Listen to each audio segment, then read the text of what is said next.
guys, this is a tutorial for the InDesign exercise called Mad Hatter's Tea Party Invitation. So you'll find all the information in the Moodle under the InDesign tab, InDesign exercises, Mad Hatter's Tea Party invite. I've got some details here about setting up the document, but of course I'll go through it now. And there's an example here of one that I've done. So we're going to be creating something that looks like this. I mean, obviously yours will look different, but this is like the general gist of what we'll be designing in InDesign. There's a folder here. I've got some illustrations or images and paper textures you can use.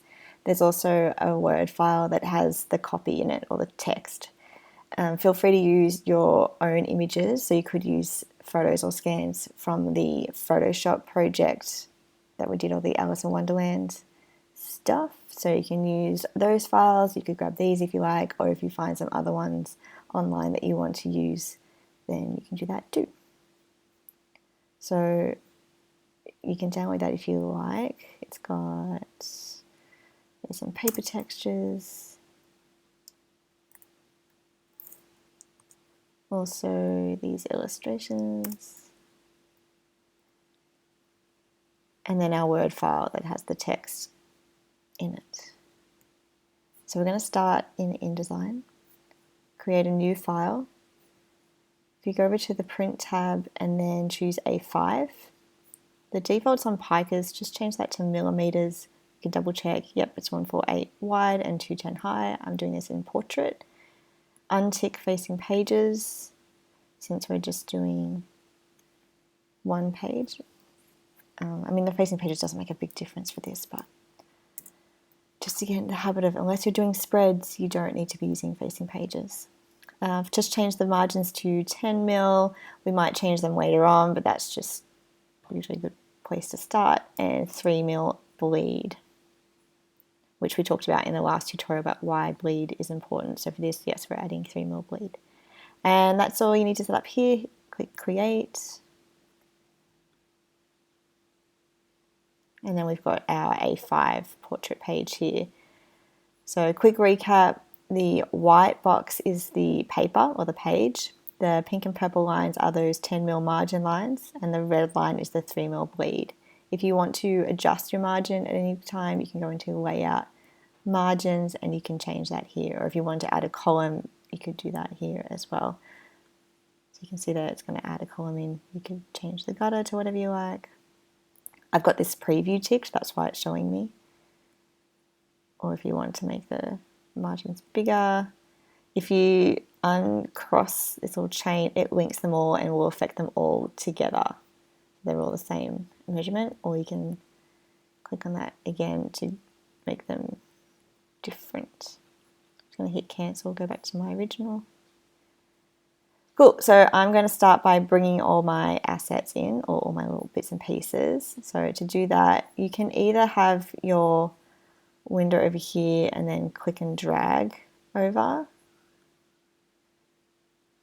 and that will place it in. Or you can go to File, Place.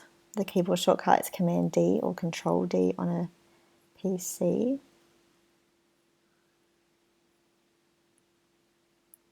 You can select all of them by holding the Shift key and then clicking on the last file, and then I'm going to say Open. And then it'll give you a little preview of what you're placing in. If you click and let go, I'm going to click it, like place it over to the side here so it's not on my page yet. It'll place it at 100%, and see how that's really big. Like it's not even fitting, not even a little bit, it's fitting onto the pasteboard. So just undid that. I'm going to click and drag to place it, and that way I can place it at a size that I want, and then later on we can resize it to fit the page. Now I might not use all of these, like I probably won't use all of these, but it's kind of nice to have them ready to go on the side, or if you just want to place in the one you want to use, you can do that too. You could just go in here and look at the preview and then go, oh yeah, I want to use that, and just place that one in. But for the sake of this, I'm just going to place everything in. So I'll do it the other way this time. So before I went to File, Place, this time I've got the Finder window open. Note that this is different, a different window than when I go into place, I know it looks the same. But if you don't have the cancel and open here, you've just got your regular finder window, then you can drag them over. Same thing, click and drag so I can put them in at the size that I want so they don't go too massive. And then the same thing for the Word file, I'll do the place again so you can see that again. So file, place. This is the Word file. And this one I'm just going to click and let go, and then I can resize this text box. And that was just so when I click and let go, I know that it's going to make a text box that's going to fit all the text. I won't end up, if I draw it too small, that's when you get that overset text red plus. Can you see that? So just make sure your text box is big enough that you can see all of the copy. All right, so now we got everything here ready to go. I'm going to start by dragging over this image. I'm going to use this as my background. So I'm going to resize this. Remember the keyboard shortcut, I'm holding down Shift and Command first on my keyboard and then click and drag to resize this. If you don't hold down the keyboard shortcuts, you just click and drag, it only resizes the frame. It doesn't resize the image inside the frame. Okay, and this circle in the middle will drag around the content or the image. I tend to try and stay away from that, just so it's really easy to accidentally do, so try to be mindful when you're clicking and dragging your image around, moving it around, that you've got that black arrow showing, and that when you move over to here, it changes to the hand. The other way to affect the content is by using the direct selection arrow, the white arrow, and that will just change the content. Okay, so I'm going to rotate this because obviously it's not facing the right way. So right click, transform, I'm going to rotate it 90 degrees. And actually I might use this other one. Maybe this one's too dark for what I want. Size it up. Okay, so see how I accidentally didn't hold down the keyboard shortcuts first? Another thing you can do is go into Object, Fitting, and then fit content proportionally, and that'll resize the content too. So this one I'm going to rotate. Try and hold in the keyboard shortcuts first, size it up, drag it around.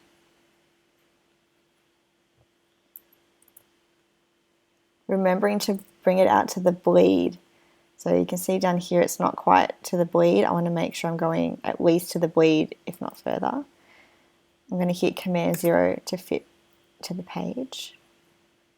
So what I tend to do is make the frame the size that I want. So I'm making it to the size of the bleed. And then I can use my direct select to change the size of the content. Oh, okay, I went to zoom out and the trackpad shortcut actually changed the size of my image. Let's try that again. So using the mouse, resize that. There we go. And if you don't hold the shift, it will like stretch and take it out of proportion. For this, I kind of want it to because I'm trying to get this image to match up with the margins, and it's a different ratio to what I'm working with. So if there's ever something that you want to pull out of ratio, just don't hold down the shift and then you can stretch it as much as you like. But only do this if it's appropriate. I wouldn't do this for, like I won't do that for these images because they might look a bit squished otherwise. Well, I'm still doing like accidental zooming out on the trackpad.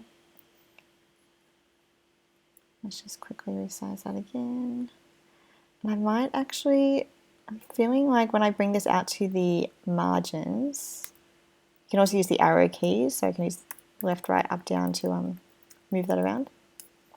Okay, what I was saying was, I feel like there's too much space around here. So if you hit the W, it gives you a preview.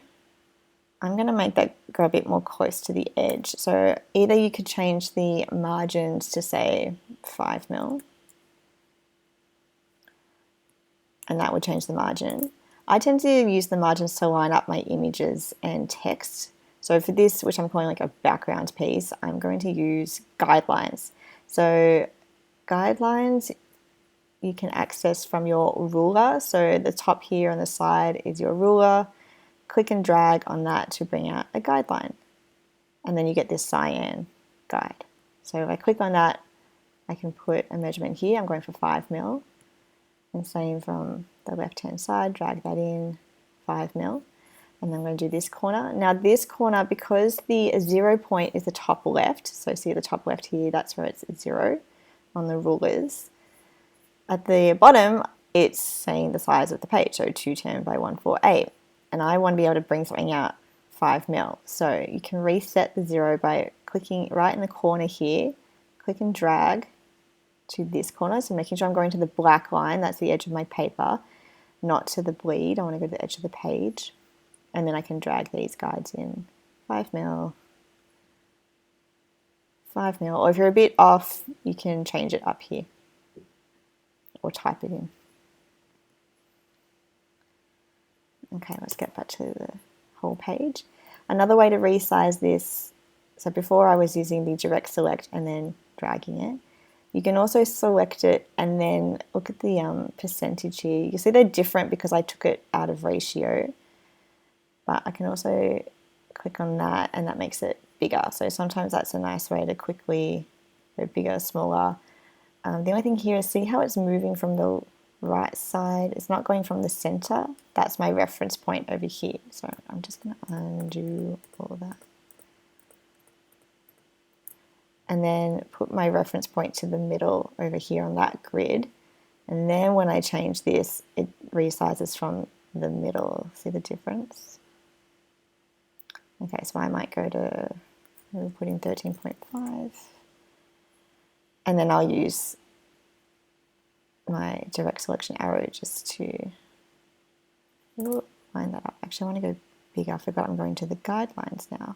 Or if I unlink them, I can affect them separately.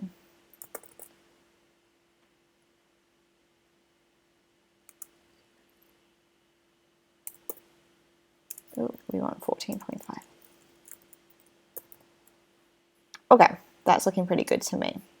So now that I've got that set, I'm going to set up my layers. I didn't do this before. So I'm going to separate everything onto different layers so I can organize it a bit better later on. So I'm going to call this one background.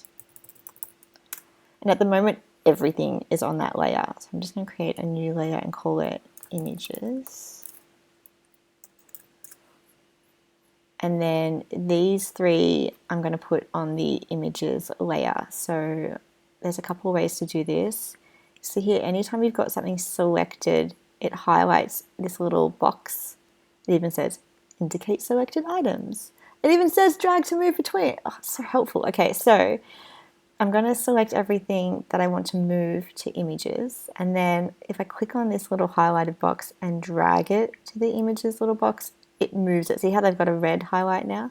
It moves it to the images layer.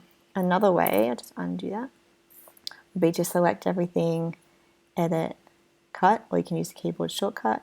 Then click on the images layer here, and then edit, paste in place. If you just click paste, it pastes it in the middle of your screen. I want it to paste in the same place that it copied from, and that's when you choose paste in place, and it pops it right back there. And then I'll make a text layer. And then my text box, click and drag over to my text, and you can see that's gone green. Okay, and that's just for ease later on. So often when I've got the background set, I tend to want to lock the background so that I can't accidentally move it around. And then same for sometimes if you want to just affect the background, you can lock the other two layers so they stay untouched. All right, I'm going to bring these images in. So I'm just going to roughly place things where I think they'll go. We can always move things later on. And then the text, I'm going to put these all into separate text boxes, or like each little section into separate text boxes. So if you just dragged over this whole thing all together, it's a bit restricting because it's all one text box so it's all in one place, and I want to kind of move things where I want them to go. So I'm going to leave all this text over here and then copy and paste. So I'm hitting Command C. We can go edit, copy. Then I'm going to draw a new text box on my page, and then Command V, we can go edit, paste to paste that in there. And then I can move just that line or just that bit of text wherever I need it. So I'm going to do the next line. Oh, I accidentally hit cut instead of copy.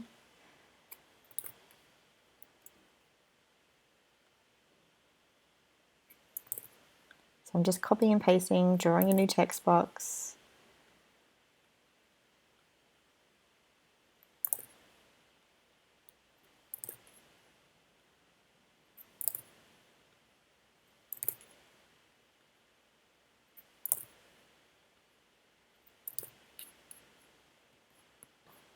Okay, great. So I've got everything in separate little boxes. I'm going to zoom in.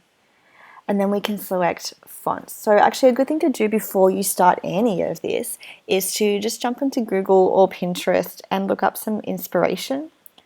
So I just put into here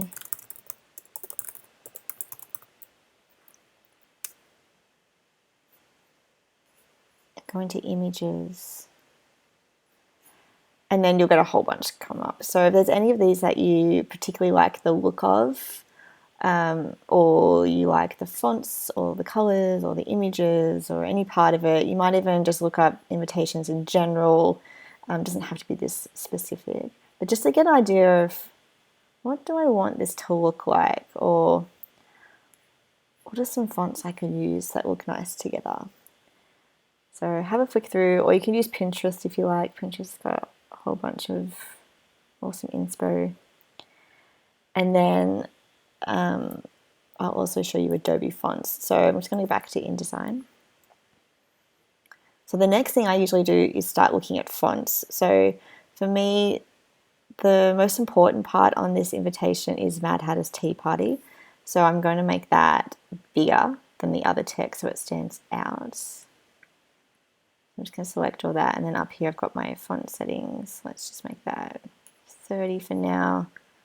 I'm going to move this out of the way, move this up a bit, resize my text box, and then select all that. And then you could look through the fonts that are already installed on your system. So reminder that the filters here, if you want something, I kind of want something scripty. So if I click script here, it'll just show me script looking fonts. And then it gives you a little preview here. And then as I roll over them, you can see it's giving me a preview on my page as well. So again, this will be based on some of those inspiration picks you found. If there's no fonts that you like the look of in your system already, let's head to Adobe Fonts. So there is a link in the Moodle, resources, and then Adobe Fonts down here. Or it's fonts.adobe.com. If you're not already signed in, sign in at the top there where my face is. It should say sign in if you're not already. If you're signed into it in InDesign, it should automatically sign you in here, I think, but just double check that that's actually happened. And then click on Browse All Fonts. Cool, you can see I was already on here before looking for fonts to use. So you can type in the sample text, your own text. So obviously for this I've put in Mad Hatter's Tea Party, or you can select the alphabet or Quick Brown Fox, or I like to use the sample text because I want to know how it looks. Sometimes you'll find a font that you really like and then you'll type your text in and it doesn't quite work, or it doesn't have numbers, or it's just a really good way to see how it's going to look before you activate the font. So all these fonts are included in the Adobe subscription, and then on the left hand side here you've got these filters. So you could choose like a calligraphy font, geometric, funky, all these different kind of looks. There's some more under here too. Or down here you could go more to the font style, which is like script or handwritten or serif sans serif. And then there's a bunch of other options down here. I tend to just stick to these top ones. I find that easier. So if you want something handwritten or looks handwritten, you can flick through all these. And then when you find one that you like, so let's say, oh, I really like the look of this one. I'm going to hit Command, or you can right click, open in a new tab. Or if you Command click, it does the same thing. Or Control click on a PC. Now this one's only got one font, so I'll show you the difference for another one. But if you wanted to use this one or add it into your collection, just click Add Font. And then it says fonts available in your Adobe apps. So that'll show up now across all your Adobe apps. You can also check it in your Creative Cloud. Like it says here, manage them in the Creative Cloud app. Oh, which incidentally will not open for me, so I can show you. Oh, here we go. Maybe it will behave.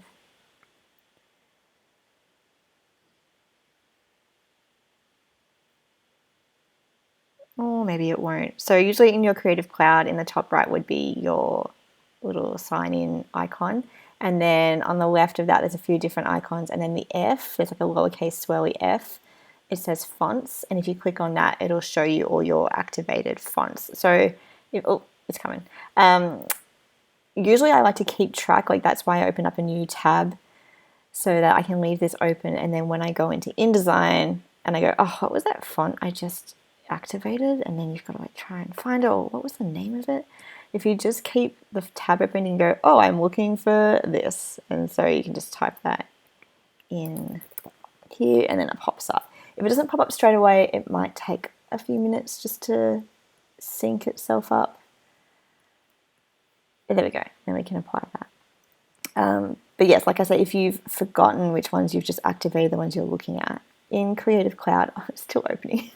If you click on the swirly app, it'll show you recently added, and then you can just check that as well. I'm going to give up on this one. Okay, so yes, you can, no pun intended, but you can end up down a bit of a rabbit hole with fonts, just endlessly looking at fonts because there's so many and they're so pretty. But yes, that's how you activate it. I'll show you one that's got, so like this one's got 4 fonts in it. So if I Command click on this, it'll open in a new tab. And then that just means there's different versions of it. So see how there's like italic and bold or regular. So some fonts will have these options and some won't. It really depends. So say like for this one, there wasn't a bold option available. It was just this one by itself. So if I wanted to make it bold looking, I would add a stroke to it. So if you add like 0.25 or even fatter, up to you how fat you want it to look or how bold you want it to look. Maybe how it was good. That's a good way just to bulk it up a little bit, just add a little bit of a stroke on there, but make sure it's the same color as the inside of the text. So see how I've got black fill and a black stroke. If you put a colored stroke on it, it'll look weird. See, bit weird, not really the effect I'm going for. Or if you want to do that on purpose, that is the way you could do that. Okay, so for mine, I end up choosing Sasan. That's another Adobe font that I found the other day. And I'm going to make this bigger. Okay, and you can see here some of that text disappeared. And I'm just going to move this out of the way. Oops. I don't want the hand, I just want the arrow. Oh, I'm on the wrong arrow. I want the black arrow. See here I've got this red plus. That means there's more text. It's called Overset text. I'm going to select all of this and make it center aligned. So the way you can change the alignment, the default is left align. I'm going to change this to center align, or it's also in your character panel over here. Or your paragraph panel. So all the fonts and things are in your characters panel, and then the formatting is in your paragraph panel. Okay, then let's choose a font for the rest of this. I can see in my history, I think I chose Etna. It's kind of this nice serif font. I'm going to make that italic. And then I've got this hyphen here, which I'm not a fan of. I'm going to split this line, and to do that, instead of just hitting return, I'm going to hit shift return. It's like a soft return. In this case, hitting return would do the same thing, but in some instances, like if you have space after your paragraph, you wouldn't want to hit a hard return. And then if you want to rotate anything, if you just scroll over to the corner, you can rotate.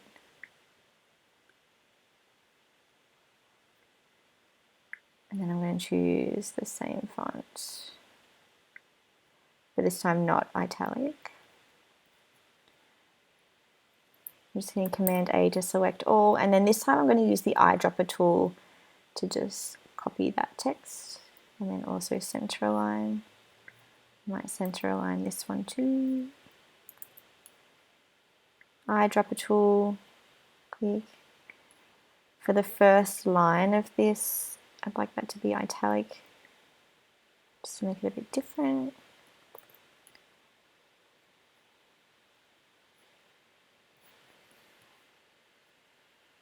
Okay, cool. So let's start sizing and moving these.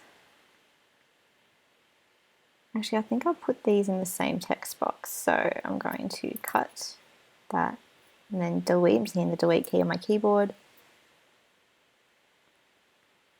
Double click will get you into the text or type tool, or you can click it on the toolbar here. And hit return and then paste that in there. Now I don't want them sitting right next to each other like this, but instead of just hitting enter, which will put a space in. I mean, sometimes that's fine. You're like, oh yep, that's enough space. I'm going to do it the fancy designer way. Put the cursor on the line that I want the space after, and then over here in the paragraph panel, this is the space after. If you roll over it, it will tell you that, space after. I'll put maybe 4 mil in there. And then I also might make this bigger. I want it to stand out. This is an important part of important information on this invitation is the day. So I've made that a bit bigger. Cool. All right. So that's roughly in a good spot. I might rotate this a little bit. Let's make the text box bigger. Well, same thing here. I'm going to put a soft return in here. So shift return. Select all, make this a bit bigger, fill that space nicely. Resize the text box, make sure I fit everything. All right, let's play around with the images now. So, and again, you can use your own images. I'm just showing you an example. So if you've got different images you want to use, you don't have to use a background image. You could draw a background color. So you can use the rectangle tool, draw a rectangle, go into your swatches. Where are my swatches here? And then you could use the preset colors or create a new color swatch. I'm just using this paper texture as my background color. All right, so this guy, I want him to face the other way. So I'm going to right click, transform, flip horizontal. And then let's check the other ones. Yep, he's facing the right way, and I'm just going to resize this. So shift command on my keyboard, size that up.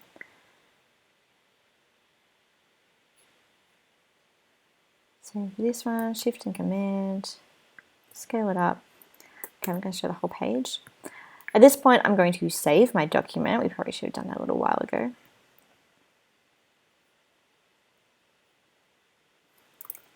I'm going to call it Mad Hatters Tea Party Invitation. And then I'm going to put my name after it. It's always a good idea to put your name so you know that it's something you edited or created, not just something that you were supplied with. sometimes you'll put initials. A lot of workplaces they'll put initials at the end to show who was working on it. Okay, so I'm going to hit W so I can see the preview, print preview. And this is looking okay, but I don't really like these white boxes behind the images. I want it to look more like the illustrations are on this paper that I've got in the background. So for that, I'm going to play around with the blending modes. So I'm going to select one of them, go into the effects panel. These are the blending modes here where it says normal. And then multiply is always a nice option for things like this. It'll show the background through the image. You can just flick through these and see what they look like. They all kind of do different things. And then I also found color burn gave a really nice effect. So see how it kind of looks sepia? I really like that look. So we're going to go with that. Do the same for, I'm going to select both of these. So hold the shift and I can select both images and then change them both to color burn. So they've gone more pale, which I don't mind. If you want them to be darker, you could choose a different blending mode. Now I kind of want the text to look sepia too, so I'm going to change the color of the text.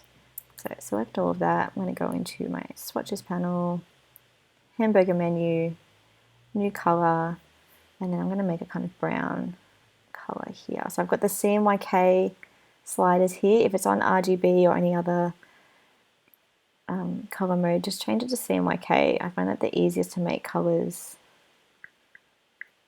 because it's additive or subtractive. Oh, don't quote me, I'm going to get that wrong. It basically means if you put more black, it gets darker, and less black, it gets lighter. Whereas RGB is about light, and I find that a bit more confusing. This way feels a bit more like you're mixing paint, and I find that a bit easier. All right, so I'm just sliding these back and forth until it's the kind of color that I'm looking for. Make this really dark. You could also type percentages in here. If your OCD doesn't like random numbers, you can always type in round numbers or odd numbers or even numbers or whatever you like. No, just me. Okay, so you can see there's actually put a stroke on there, and that's because in my swatches panel I had the stroke active. So I'm going to, I should point out that added that brown into the swatches panel. Let's just make this bigger. I'm going to turn the stroke off, so none, and then make sure I've got my fill in front. Then I can select this brown. Cool, and then same thing for this. Let's make that brown color. Command A, select all. I realize I'm going kind of quick. Hopefully you're keeping up. You can always go back and watch it again if you need to recap anything. Beautiful. Okay, for this big text here, I'm actually going to make this white. I had a little bit of a stroke on that, make that white as well. Just to have it look a little different. But you can see here it's kind of disappearing a bit. So I'm going to put a drop shadow on here. So under the effects panel, the little FX down here, your effects, there's a few different things. I'm selecting drop shadow. And then it will bring up all these settings. So it gives you a preview if you've got the preview ticked. If you untick that, it doesn't show you here, but it's really good to have that on. The default blending mode is multiply. You could put it to normal if you like. I do like multiply for a drop shadow. And you can change the opacity, the color. I'm going to change it to that brown. See what that looks like. Yeah, nice and warm. Okay, I think it's a bit too far away from the text. So to change that, you can make the distance less. You can also change the angle. So you can click on this little circle here and see how the shadow is going from one side. I'll make the distance bigger so you can see it a bit better. And that's showing different directions. We can use global light, which is more like the sun. Like if the sun was casting a shadow, that's what that would look like. You can change the offset here, which is the same thing as the distance. Oh, it will not let me when this is ticked. So you can see that's adjusting differently. So just fiddle around till you like the look of it pretty much. There's no real rules for this. This will make it more fuzzy or less fuzzy. Kind of want a bit of a fuzz to it. And then the spread, just different things too, as well as the noise. Makes it, see how it goes really chunky. Okay, I'm going to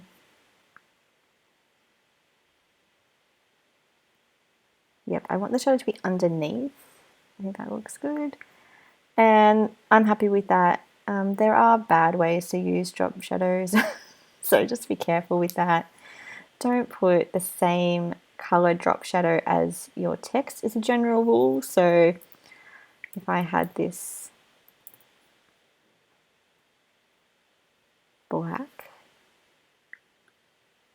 again, stay away from registration. Don't touch registration, just use black. And if I go back into effects, you can see here it has an effect on there, which is that drop shadow. So if I double click on that, it'll open that window up. If I change this to black, it's not awful, I think, because I've got it really pale. But if you had it really harsh like this, see how it gets a bit muddy? So I would either lighten this a lot, maybe half the opacity, and then bring it in nice and close. That's a bit better. So just be careful with your drop shadows. I'm going to cancel that and undo so I can get back to what I had. Another general thing is don't put a stroke. So if you're trying to make it stand out, oops, I want stroke. Oh, sorry, I want to change the color of the stroke. So having like a black stroke and then a drop shadow is a big no-no. It looks very amateur.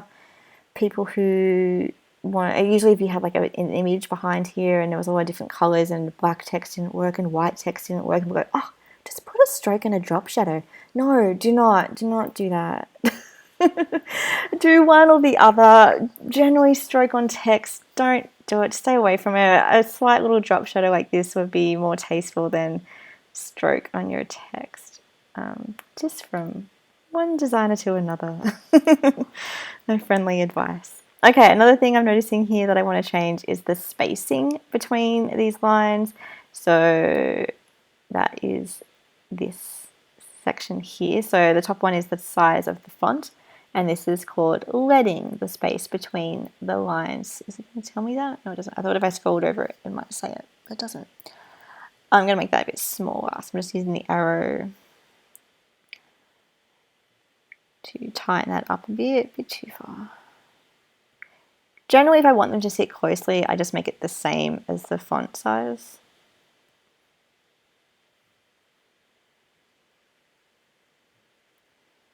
Cool, so that's looking pretty good now. I'm pretty happy with this. I'm going to just rotate things a bit more. So you can feel free to keep shifting your own images around, dragging things into a good spot. You can resize things, maybe move this guy over, or whatever other adjustments you want to make.